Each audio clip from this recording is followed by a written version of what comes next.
வணக்கம், welcome to மாணவன்.com. React JS tutorial சீரீஸில் இன்னைக்கு பார்க்கக்கூடிய கான்செப்ட் ரியாக்ட் ஜேஎஸ் ஸ்டேட். இது ரொம்ப ரொம்ப முக்கியமான கான்செப்ட். இது வந்து பில்டிங் பிளாக்னு சொல்லலாம். ரியாக்ட் ஜேஎஸ் உடைய பில்டிங் பிளாக். அதாவது நம்ம எதுக்கு ஸ்டேட் யூஸ் பண்ணோம் அப்படின்னு கேட்டிங்கன்னா, அது ஒரு ஆப்ஜெக்ட். இப்போ ஆப்ஜெக்ட்னா நம்மளுக்கு கொஞ்சம் கன்ஃபியூஸாக இருக்கும். ஒன்றுமே இல்லை, அதுக்குள்ளே டேட்டா இருக்கும். இப்போ நீங்கள் வந்து ஒரு காம்பனன்ட் க்ரியேட் பண்ணுறீங்கன்னா, ஒரு லாகின் பேஜ் க்ரியேட் பண்ணுறீங்க அப்படின்னா, அந்த லாகின் பேஜில் யூசர் நேம் பாஸ்வேர்டு அப்படிங்கிறது டேட்டா. ஸோ அந்த டேட்டாவை மேனேஜ் பண்ணுறது தான் ஸ்டேட்டோடைய வேலை. காம்பனண்ட் லெவலில் ஒவ்வொரு காம்பனண்ட்டுக்கும் ஸ்டேட் இருக்கும். சரி, இப்போது இந்த ஸ்டேட்டை வச்சுக்கிட்டு என்னென்னலாம் பண்ணலாம் அப்படின்னா, உங்களுடைய காம்பனண்ட்டை டைனமிக்காகவும் ரொம்ப இன்ட்ராக்டிவாகவும் பண்ண முடியும். அதுதான் இதோட மிகப்பெரிய அட்வான்டேஜ். இப்போ நீங்கள் வந்து ப்ராப்ஸ் கூட கம்பேர் பண்ணுறீங்க அப்படின்னா, இந்த ப்ராப்ஸ் அப்படிங்கிறது வந்து ஜஸ்ட் வந்து நீங்கள் வந்து டேட்டாவை பாஸ் பண்ணுறதுக்கு தான். அதுவும் இல்லாமல் அந்த டேட்டாவை வந்து ரீட் ஒன்லி ப்ராப்பர்ட்டின்னு சொல்லுவாங்க. மாடிஃபைலாம் பண்ண முடியாது. ஸ்டேட் அப்படி கிடையாது. ஸ்டேட்டுங்கிறது வந்து நம்ம மாடிஃபை பண்ண முடியும். மாடிஃபை டேட்டாவை நம்ம திருப்பியும் ரீரெண்டர் பண்ண முடியும். இந்த வேலையெல்லாம் பண்ண முடியும். இன்னும் எளிமையாக சொல்லணும்னா, இப்போ உங்களுக்கு முதல்ல ஸ்டேட் எப்படி கிரியேட் பண்ணுறது, அதை எப்படி வந்து மேனேஜ் பண்ணுறதுன்னு நான் சொல்லித்தரேன். இப்போ பேசிக்காகவே நான் எப்போதுமே என்ன வந்து எல்லாத்தையும் சொல்லுவேன் அப்படின்னா, நம்ம வந்து டாக்குமெண்டேஷனை ரெஃபர் பண்ணுறது தான் வந்து எப்போதுமே ஒரு குட் ப்ராக்டிஸ். இப்போது நீங்கள் பார்த்துட்டிங்க அப்படின்னா, ஒரு ஸ்டேட் கிரியேட் பண்ணுறது அப்படின்னு எடுத்துக்கிட்டிங்க அப்படின்னா, நம்ம வந்து கிளாஸ் லெவலில் தான் ஸ்டேட்டை வந்து கிரியேட் பண்ண முடியும். ஃபங்க்ஷனல் லெவலில் பண்ண முடியாது. அதாவது நீங்கள் கிரியேட் பண்ணுற காம்பனண்ட்டு கிளாஸ் லெவலில் இருந்தால் தான் என்ன பண்ண முடியும், ஸ்டேட்டு கிரியேட் பண்ண முடியும். ஃபங்க்ஷன் பேஸ்டு காம்பனண்ட்டில் கிரியேட் பண்ண முடியாது. ஆனால் இப்போ பார்த்துட்டிங்கன்னா ஹூக்ஸ் அப்படின்னு ஒரு கான்செப்ட் இருக்குது. அதை பேஸ் பண்ணி நீங்கள் என்ன பண்ணலாம் அப்படின்னா, நீங்கள் ஈஸியாக வந்து ஃபங்க்ஷன் லெவல்லையும் கிளாஸ் லெவல்லையும் பண்ண முடியும். இது நான் வரப்போகிற வீடியோவில் நான் உங்களுக்கு கண்டிப்பாக சொல்கிறேன். பட் இப்போ நீங்கள் வந்து ஒரு ஸ்டேட் கிரியேட் பண்ணுறீங்க அப்படின்னா, அது என்னென்னலாம் பண்ணும் அப்படின்னா, முதல்ல அது வந்து கன்ஸ்ட்ரக்டருக்குள்ளே தான் நீங்கள் ஸ்டேட்டு கிரியேட் பண்ணணும். அதாவது அது ஜஸ்ட் வந்து ஒரு டேட்டா. இப்போ வந்து பார்த்துட்டிங்க அப்படின்னா, கன்ஸ்ட்ரக்டருக்குள்ளே this dot state equal to date. அதாவது நீங்கள் ஒரு டேட்டை கிரியேட் பண்ணுறீங்க. அந்த டேட்டை கிரியேட் பண்ணதுக்கு அப்புறம் மாடிஃபை பண்ணுறீங்க. அப்போ அந்த ஸ்டேட்டை மாடிஃபை பண்ணுறதுக்கு வேற ஒரு வழி இருக்குது. அப்போ ஒரே ஒரு விஷயம் நீங்கள் இப்போ இந்த டாக்குமெண்டேஷன்லேருந்து என்ன தெரிஞ்சுக்கணும் அப்படின்னா, ஸ்டேட் அப்படின்னா நம்பர் 1 கிளாஸ் பேஸ்டு காம்பனண்ட்டில் மட்டும் தான் இம்ப்ளிமெண்ட் பண்ண முடியும். நம்பர் 2 ஸ்டேட்டை இனிஷியலைஸ் பண்ணுறீங்க இல்லையா, அதாவது ஃபஸ்ட்டு டைம் கிரியேட் பண்ணுறீங்க இல்லையா, அதை எங்கே பண்ணணும் அப்படின்னா கன்ஸ்ட்ரக்டருக்குள்ளே. அப்படி நீங்கள் பண்ணும்போது உங்களுக்கு 2 விஷயம் வந்து இருக்கும். ஒன்று வந்து என்ன அப்படின்னா, இந்த ப்ராப்ஸுங்கிறது சூப்பர். இங்கே பார்த்தீங்கன்னா இங்கே ஒரு ப்ராப்ஸ், அதாவது நீங்கள் ஒன்றும் இல்லை, ஏற்கனவே நீங்கள் ரியாக்ட் டாட் காம்பனண்ட் அப்படிங்கிற காம்பனண்ட்லேருந்து ப்ராப்பர்ட்டிஸில் இன்ஹெரிட் பண்ணுறீங்க. அந்த ப்ராப்பர்ட்டி எல்லாம் நீங்கள் வந்து உங்களுடைய கிளாஸ்க்குள்ளே கொண்டு வரதுக்கு தான் இந்த கன்ஸ்ட்ரக்டர் ப்ராப்ஸும் சூப்பர் ப்ராப்ஸ் இருக்குது. இது டிஃபால்ட்டு. நீங்கள் என்ன பண்ணலாம், கண்ணை மூடிக்கிட்டு அந்த ஸ்ட்ரக்சரை கிரியேட் பண்ணிக்கலாம். இது வந்து ஒரு ஊப்ஸோடைய பேசிக் ஐடியா. ஒரு பேரண்டோடைய ப்ராப்பர்ட்டி வேணும் அப்படின்னா, அதாவது பேரண்டோடைய கன்ஸ்ட்ரக்டர் ப்ராப்பர்ட்டி வேணும் அப்படின்னா சூப்பர் கீவேர்டு யூஸ் பண்ணணும். அப்போ எந்த ப்ராப்பர்ட்டியை நீங்கள் எடுக்கிறீங்களோ அதனால ப்ராப்ஸ் எடுத்துக்கிறோம். அப்போ பேரண்ட்லேருந்து சைல்டுக்கு டேட்டா வந்து ஷேர் ஆகுது. அப்போ இதான் ரியாக்ட் டாட் காம்பனண்ட்லேருந்து நம்மளுக்கு வரக்கூடிய ப்ராப்பர்ட்டிஸ் வரும். அது டிஃப்ரெண்ட் ப்ராப்பர்ட்டி, அதை பற்றி ஒரே பண்ணிக்காதீங்க. சரி, இன்னும் எளிமையாக இருக்கணும். நீங்கள் சொல்கிறது கொஞ்சம் புரியுது, ஆனால் இன்னும் எளிமையாக சொல்ல முடியுமா அப்படின்னு கேட்டிங்கன்னா சொல்கிறேன் பாருங்கள். இப்போது நான் ஆல்ரெடி இங்கே கோடுலேயே கொடுத்துருக்கேன் பாருங்கள். State could only be used in class component. Functional காம்பனண்ட்டில் பண்ண முடியாது, பட் நீங்கள் ரியாக்ட் ஹூக்கை வச்சு பண்ண முடியும். சரி, இப்போது இந்த ரியாக்ட் ஹூக்ஸை வச்சு ரொம்ப கன்ஃபியூஸ் பண்ணிக்காதீங்க. அது ஒரு வேறு வேலை எழுதுகிற ஒரு கோட் ஆஃப் அப்ரோச் தான் ரியாக்டில். ஸோ அதை நம்ம தனியாக பார்த்துக்கலாம். இப்போ நீங்கள் கிரியேட் பண்ணுறப்போ உங்களுடைய ஸ்டேட்டு பார்த்துட்டிங்க அப்படின்னா ஐடி 1 நேம் டெஸ்ட்டுன்னு இருக்குன்னா, இதுதான் இனிஷியல் ஸ்டேட்டு. இந்த ஸ்டேட்டை நீங்கள் வந்து ரெண்டர் பண்ணணும் அப்படின்னா this dot state dot ID this dot state dot name. எப்படி வந்து நம்ம ப்ராப்ஸ் யூஸ் பண்ணுறோமோ அதே மாதிரி தான். பட் இதை வேற எங்கேயும் நம்ம ஷேர் பண்ண முடியாது. அதாவது இந்த காம்பனண்ட்லேருந்து அடுத்த காம்பனண்ட்டு ஷேர் பண்ணுறது, அந்த வேலையெல்லாம் பண்ண முடியாது. ஒரு ஸ்டேட் அப்படின்னா இந்த காம்பனண்ட்டில் இருக்கிற அந்த டேட்டாவை மேனேஜ் பண்ணுறதுக்காக நாம் கிரியேட் பண்ணுறது தான் இந்த ஃபங்க்ஷனாலிட்டி. இன்னும் டீட்டெயிலாக சொல்லணும் அப்படின்னா உங்களுக்கு ஒரு டெமோ காமிக்கிறேன், அதுக்கப்புறம் திருப்பி வரேன். இப்போ இங்கே பார்த்துட்டிங்க அப்படின்னா, உங்களுக்கு வந்து ஒரு பாக்ஸ் இருக்கு. இப்போ இதில் 2 பட்டன் இருக்கு இல்லையா?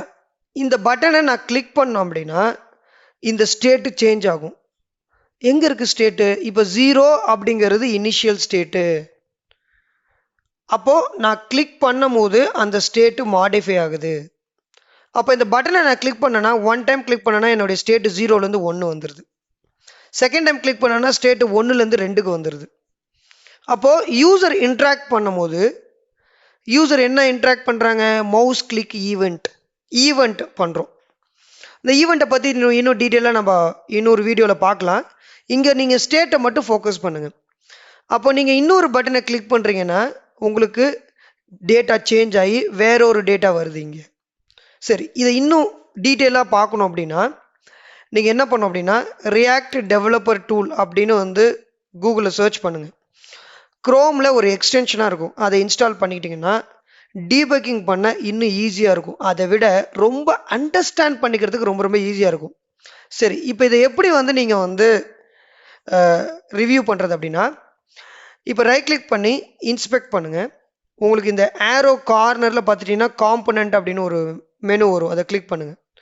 இப்போது நான் இந்த பேஜை ரெஃப்ரெஷ் பண்ணிடுறேன். அப்போ இனிஷியலாக இருக்குது ஸ்டேட்டு, திருப்பி ரீக்ரியேட் ஆகிடுச்சு. அதாவது அந்த கிளாஸ் வந்து திருப்பி ரீரெண்டர் ஆகுது இல்லையா? அப்போது அந்த கிளாஸுக்குள்ள கன்ஸ்ட்ரக்டர் என்ன பண்ணிடும் அப்படின்னா வேல்யூவை ரீசெட் பண்ணிடும். அப்போ திருப்பி இந்த பட்டன் ப்ரெஸ் 0ன்னு ஏன் வந்துச்சு அப்படின்னா நான் ரெஃப்ரெஷ் பண்ணிட்டேன். ரெஃப்ரெஷ் பண்ணதும் அந்த காம்பனண்ட் என்ன ஆயிடுச்சு? ரீக்ரியேட் ஆயிடுச்சு. சரி, இப்போது நீங்கள் இந்த பட்டன் கவுண்டரை கிளிக் பண்ணிங்கன்னு வச்சுக்கலாம். இங்கே பாருங்களேன், கவுண்ட்டு ஸ்டேட்டுங்கிறது 0, வெளியிலேருந்து எந்த டேட்டாவும் வரல. அதே பட்டன் ஈவெண்ட் பார்த்துட்டிங்கன்னா கிளிக் மீ ப்ளீஸ் அப்படின்னு இருக்குது. அப்போ இந்த டேட்டாவும் மாறல. இப்போ நல்லா கவனமாக பாருங்களேன், நான் இந்த பட்டனை போய் கிளிக் பண்ணோடனே அந்த ஸ்டேட்டு சேஞ்ச் ஆகும். ஸ்டேட்டு கவுண்ட் 1 2 3 நல்லா இந்த டீபக்கிங் டூலில் போய் பாருங்கள். அப்போது புரிஞ்சுக்க வேண்டியது என்னென்னா ஸ்டேட்டுங்கிறது ரொம்ப ஈஸி சார் புரிஞ்சுக்கிறது. டேட்டாவை மாடிஃபை பண்ணுறீங்க. அப்போ நீங்கள் ரியல் டைமில் யோசிச்சு பாருங்களேன், நீங்கள் வச்சுருக்க எல்லா டேட்டாவும் அப்படியே வச்சுப்பீங்களா? இல்லை, நீங்கள் ஏதாவது ஒரு கட்டத்தில் மாற்றிக்கிட்டே இருப்பீங்க. ஒரு லாகின் பேஜ் க்ரியேட் பண்ணால் கூட இனிஷியலாக எம்டியாக இருக்கும், அது இனிஷியல் ஸ்டேட்டு. அதுக்கப்புறம் நீங்கள் யூசர் நேம் பாஸ்வேர்டு என்ட்ரு பண்ணுறீங்க அப்படின்னா அப்போ என்ன ஆகும்? அந்த ஸ்டேட்டு மாடிஃபை ஆகுது. அவ்வளோதான் ரியாக்டோடைய ஸ்டேட்டு. சரி, இப்போது நீங்கள் ஒரு ஸ்டேட்டு க்ரியேட் பண்ணணுன்னா அதை கன்ஸ்ட்ரக்டருக்குள்ளே பண்ணணும், ரைட்டா? அந்த ஸ்டேட்டை நீங்கள் மாடிஃபை பண்ணணுன்னா இந்த மாதிரி டைரெக்டாக எடுத்துலாம் பண்ண முடியாது. அதாவது ஒரு வேல்யூவை வந்து இனிஷியலாக இருக்கிற வேல்யூ ஐடி 1ன்னு இருக்கிறத நீங்கள் ஒரு வேளை மாற்றணும்னு நினச்சிங்கன்னா இது ராங் அப்ரோச். இப்படிலாம் பண்ண முடியாது. அதுக்கு இன்னொரு மெத்தட் இருக்குது, ப்ரீ டிஃபைன்டு மெத்தட். இது ரியாக்டில் செட்டு ஸ்டேட்டுன்னு ஒரு மெத்தட் இருக்குது. மெத்தடுனா ஃபங்க்ஷனாலிட்டி அவன் கொடுத்துட்டான். நீ ஒரு ஸ்டேட்டை மாடிஃபை பண்ணணும்னு நினைக்கிறியா, அப்போது அந்த மாடிஃபை பண்ணுற லாஜிக்கை இந்த செட்டு ஸ்டேட்டுக்குள்ளே கொடு அப்படின்னு சொல்கிறான், ரைட்டா? அப்போது இதை இப்போ இன்னும் கொஞ்சம் டீட்டெயிலாக நம்ம பார்க்கலாம். அதாவது இப்போ நம்ம வந்து ஒரு பட்டன் ப்ரெஸ் பண்ணோம் இல்லையா? அப்போ அந்த பட்டனை ப்ரெஸ் பண்ணுறதுக்கான அந்த பட்டனை வந்து நம்ம வந்து இங்கே க்ரியேட் பண்ணுறோம். அந்த பட்டனை ப்ரெஸ் பண்ண உடனே அந்த பட்டன் ஹேண்டில் கிளிக் அப்படிங்கிற ஒரு மெத்தடை கால் பண்ணுது, அது மேலே கொடுத்துருக்குறோம். அதில் செட்டு ஸ்டேட்டாக சேஞ்ச் ஆகுது. இப்போ பார்த்துட்டிங்கன்னா இனிஷியலாக கவுண்டர் 0ன்னு இருக்கும், அதுதான் ஸ்டேட்டோடைய இனிஷியல் ஸ்டேட்டு. இப்போ நீங்கள் நார்மலாக பார்த்துட்டிங்க அப்படின்னா ஸ்டேட்டு 0ல் இருக்குது. நான் எப்போல்லாம் இந்த பட்டனை கிளிக் பண்ணுறனோ அப்போல்லாம் இந்த மெத்தடு கால் ஆகி இந்த மெத்தடுக்குள்ளே இருக்கிற இந்த செட்டு ஸ்டேட் அப்படிங்கிறது உங்களுடைய டேட்டாவை மாடிஃபை பண்ணுது. அந்த ஸ்டேட்டோடைய கவுண்டர் 0லேருந்து 1 இன்க்ரிமெண்ட் ஆகிட்டு இருக்கீங்க. ஒன்றும் பண்ணல, இன்க்ரிமெண்ட் பண்ணியிருக்கிறேன், அவ்வளோதான். இப்போ இந்த ஹேண்டில் கிளிக்குங்கிறது யுவர் மெத்தட், நீங்கள் என்ன நேம் வேணாலும் வச்சுக்கலாம். ஆனால் இந்த செட்டு ஸ்டேட்டுங்கிறது ரியாக்டில் இருக்கிற one of the predefined method. அதாவது இன்னும் தெளிவாக சொல்லணும் அப்படின்னா ஒரு ஸ்டேட்டை நீங்கள் மாடிஃபை பண்ணணும் இனிஷியல் ஸ்டேட்லேருந்து அப்படின்னா அதுக்கு செட்டு ஸ்டேட்டு வேணும். சரி, இப்போ 2 விஷயம் நம்ம புரிஞ்சுக்கிட்டோம். இப்போ ஒரு ஸ்டேட்டை க்ரியேட் பண்ணணுன்னா கன்ஸ்ட்ரக்டருக்குள்ளே பண்ணணும், அதுக்குள்ளே நீங்கள் ஒரு இனிஷியல் வேல்யூ கொடுத்துக்கலாம். ஒரு ஸ்டேட்டை மாடிஃபை பண்ணணும் அப்படின்னா அதுக்கு செட்டு ஸ்டேட்டு வேணும். இவ்வளோதான் சார். இதுக்கப்புறம் ஈவெண்ட்லாம் நீங்கள் தேவையான வச்சுக்க போகிறீங்க, இல்லைன்னா டிபெண்ட் அப்பான் லாஜிக் அது மாறிக்கிட்டே இருக்கும் இல்லையா? அதே தான் பார்த்துட்டிங்க அப்படின்னா இங்கேயும் நான் பண்ணியிருக்கிறேன், இந்த கோடுலையும் அதே தான் பண்ணியிருக்கிறேன். ஒரு பட்டனை கிளிக் பண்ணும்போது இந்த மெத்தட் கால் ஆகுது. அப்போது இனிஷியலாக பார்த்துட்டிங்க அப்படின்னா இங்கே கிளிக் மீ ப்ளீஸ் அப்படின்னு இருக்கா, அது வந்து இனிஷியல் ஸ்டேட்டு. அதுக்கப்புறம் என்ன பண்ணுறேன், அந்த பட்டனை கிளிக் பண்ணும்போது இந்த மெத்தடை கால் பண்ணுறேன்னா அந்த மெத்தடுக்குள்ளே நான் யாரை கால் பண்ணுறேன், செட்டு ஸ்டேட்டை கால் பண்ணுறேன். அப்போ அந்த செட்டு ஸ்டேட் என்ன பண்ணுதுன்னா ஏற்கனவே இருக்கிற ஸ்டேட்டை மாடிஃபை பண்ணி விட்டுருது. இவ்வளோதான். ஸோ இன்னும் டீட்டெயிலாக இப்போ உங்களுக்கு ஒரு டயக்ராமேட்டிக் அப்ரோச்சில் காமிக்கிறேன். இப்போ பேசிக்காக வந்து இப்போ நீங்கள் வந்து ஒரு டேஷ்போர்டு மாதிரிலாம் பண்ணுறீங்கன்னு வச்சுக்கலாம். அதில் வந்து மாடிஃபை ஆகிட்டே இருக்கும் டேட்டா. அது வந்து சர்வர் சைட்லேருந்து வரலாம், இல்லை யூசர் இன்ட்ராக்ட் பண்ணும்போது வரலாம். இது எல்லாமே ஸ்டேட்டு தான் மேனேஜ் பண்ணும். இப்போ நம்ம கொஞ்ச நேரத்துக்கு முன்னாடி இந்த பட்டன் கான்செப்ட் படித்தோம் இல்லையா. இப்போ இனிஷியல் ஸ்டேட் அப்படின்னா என்ன அப்படின்னா உங்களுக்கு இந்த 0 தான் இனிஷியல் ஸ்டேட். இந்த பட்டனை நான் கிளிக் பண்ணும்போது அந்த ஸ்டேட் மாடிஃபை ஆகுது. அப்போது அங்கே செட்டு ஸ்டேட்டுங்கிற மெத்தடுக்குள்ளே கொடுத்தா தான் இந்த பட்டனுடைய ஸ்டேட் மாடிஃபை ஆகிட்டே இருக்கும். இன்க்ரிமெண்ட் பண்ண மாடிஃபை ஆகிட்டே இருக்கும். இப்போ இதுக்குள்ளே நிறைய இருக்குது சார். இந்த கோடு வந்து நீங்கள் வந்து பிரேக் பண்ணி பார்த்துட்டீங்க அப்படின்னா இந்த நான் கொடுத்துருக்க டயக்ராமை அப்படியே பாஸ் பண்ணிட்டு பாருங்கள். என்ன நான் இங்கே சொல்ல வரேன்னா, ஒரு காம்பனண்ட்னு இருக்குன்னா அதுக்குள்ளே பார்த்துட்டிங்கன்னா இனிஷியல் ஸ்டேட்டு, அதுக்கப்புறம் அந்த ஸ்டேட்டை மாற்றணும் அப்படின்னா செட்டு ஸ்டேட்டு, திருப்பி ரீரெண்டர் ஆகும். ஓகேங்களா. அப்போ ரீரெண்டர் ஆனால் தான் அந்த வேல்யூ அப்டேட் ஆகும்.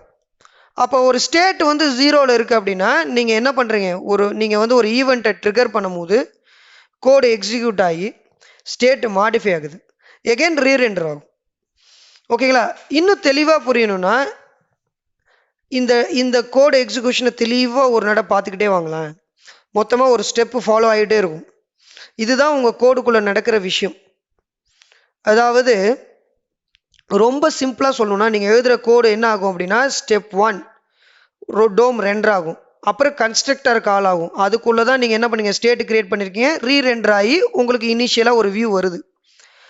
அதுக்கப்புறம் நீங்கள் பட்டனை கிளிக் பண்ணும்போது திருப்பி அந்த ஹேண்ட்லர் கால் ஆகி திருப்பியும் ஸ்டேட் மாடிஃபை ஆகி உங்களுக்கு ரீரெண்டர் ஆகி திருப்பியும் வேல்யூ மாடிஃபை பண்ணி காமிக்குது. இப்படி தான் சார் நீங்கள் வந்து யூசர் இன்ட்ராக்ட் பண்ண டேட்டா மாடிஃபை ஆகிட்டே இருக்கும். இந்த டேட்டா மாடிஃபை ஆகிற வேலையை யார் பண்ணுறா, ஸ்டேட் பண்ணுறாங்க. ஓகேங்களா. இப்போது ரொம்ப முக்கியமான கொஷின், இதை ஒரு இன்டர்வியூ கொஷின் கூட எடுத்துக்கலாம், இல்லை கான்செப்டை கிளியர் பண்ணுறதுக்கும் இதுதான் முக்கியம். ப்ராப்ஸ் அண்ட் ஸ்டேட் ஆல்ரெடி என்னுடைய ப்ரீவியஸ் வீடியோவில் ப்ராப்ஸ் நான் ப்ராப்பராக எக்ஸ்பிளைன் பண்ணிட்டேன். இப்போ இது ரெண்டுத்துக்கும் உள்ள டிஃப்ரென்ஸ் எடுத்துட்டீங்க அப்படின்னா இன்டர்வியூவில் கேட்பாங்க, நீங்கள் புரிஞ்சுக்கிறதுக்கும் ரொம்ப ரொம்ப முக்கியம். ஏன்னா நீங்கள் நாளைக்கு டெவலப் பண்ணும்போது ப்ராப்ஸாக ஸ்டேட்டாங்கிறது தெளிவாகிக்கணும் இல்லையா. இப்போது அவுட் சைட்லேருந்து ஏதாவது ஒரு டேட்டா வருது அப்படின்னா அதுக்கு வந்து நம்மளுக்கு ப்ராப்ஸ் வேணும். வேறு காம்போனண்ட்லேருந்து நம்மளுக்கு இன்னொரு காம்போனண்ட்டுக்கு வேணும் அப்படின்னா, அதே மாதிரி இந்த காம்போனண்ட்லேருந்து இன்னொரு காம்போனண்ட்டுக்கு ஏதாவது ஒரு டேட்டாவை நீங்கள் மாடிஃபை பண்ணணும் அப்படின்னா, பாஸ் பண்ணணும் அப்படின்னா ப்ராப்ஸ் யூஸ் பண்ணுவீங்க. அதாவது கம்யூனிகேஷன், ஒரு காம்போனண்ட்லேருந்து இன்னொரு காம்போனண்ட்டுக்கு டேட்டாவை ட்ரான்ஸ்ஃபர் பண்ணுறீங்க, பேரண்ட் டு சைல்டு அப்படின்னா ப்ராப்ஸ் யூஸ் பண்ணுறீங்க. ஸ்டேட் அப்படிங்கிறது பார்த்துட்டிங்க அப்படின்னா உங்களுக்கு அந்த காம்போனண்ட்டுக்குள்ளேயே இருக்கும், இட்ஸ் எ ப்ரைவேட் ப்ராப்பர்ட்டி. இப்போது இன்னொரு விஷயம் என்னென்னா, ப்ராப்ஸ் எடுத்துக்கிட்டிங்கன்னா ரீட் ஒன்லின்னு சொல்லுவாங்க. ரீட் ஒன்லினா அந்த டேட்டாலாம் மாடிஃபைலாம் பண்ண முடியாது, அங்கேருந்து வருதா அப்படியே நீங்கள் அந்த டேட்டாவை யூஸ் பண்ணிக்கலாம். பட் ஸ்டேட் அப்படி கிடையாது, நீங்கள் மாடிஃபை பண்ண முடியும், அதுக்கப்புறம் பார்த்துட்டிங்கன்னா அந்த டேட்டாவை வேறு எங்கேயும் ஷேர் பண்ண முடியாது. இன்னொரு விஷயம் முக்கியமாக என்னென்னா, props can only passed from parent component to child unidirectional. அதாவது சைல்ட்லேருந்து பேரண்ட்டுக்கெலாம் டேட்டாவை ட்ரான்ஸ்ஃபர் பண்ண முடியாது, பேரண்ட்லேருந்து சைல்டு மட்டும் தான் பண்ண முடியும். ஓகேங்களா. நீங்கள் டேட்டாவை மாடிஃபை பண்ணணுன்னா செட்டு ஸ்டேட்டுங்கிற ஒரு மெத்தடு ஞாபகம் வச்சுக்கணும். இதை வச்சு தான் நீங்கள் வந்து ஸ்டேட்டை மாடிஃபை பண்ண முடியும்.